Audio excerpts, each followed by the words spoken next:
NCP এবং জামাত ইসলাম সহ বেশ কয়েকটি রাজনৈতিক দল অপ্রত্যাশিত এবং অপ্রাসঙ্গিক বিভিন্ন বিষয় এনে জুলাই সনদ এবং জাতীয় ঐক্যকে তারা অনিশ্চয়তার মুখে ফেলছে।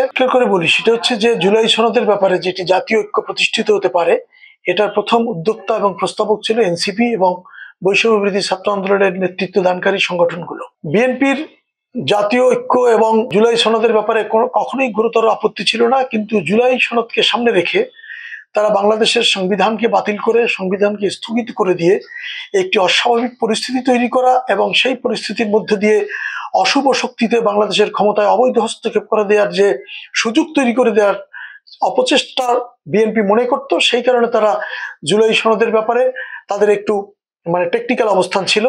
কিন্তু বিএনপি যখন সরকারের অবস্থান এবং সংবিধানের ব্যাপারে সুস্পষ্ট গ্যারান্টি পাওয়ার পরে বিএনপি জুলাই সনদে স্বাক্ষরের ব্যাপারে সুস্পষ্ট অবস্থান প্রদর্শন করছে।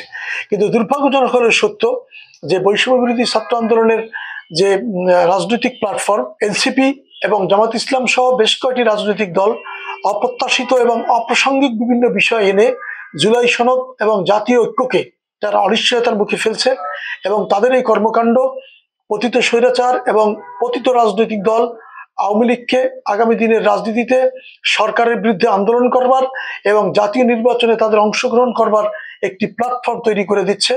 আমি এনসিপি এবং জামাত ইসলাম সহ অন্যান্য রাজনৈতিক দলকে বলবো, অপ্রত্যাশিত এবং অপ্রাসঙ্গিক বিষয়কে এনে জাতীয় ঐক্যে আপনারা বিভেদ সৃষ্টি করবেন না এবং জাতীয় গণতন্ত্র এবং আগামী নির্বাচনকে অনিশ্চিত করে দিয়ে অশুভ শক্তি এবং আওয়ামী লীগকে আবার পুনরায় রাজনীতিতে ফিরিয়ে আনার প্রেক্ষাপট আপনারা তৈরি করবেন না।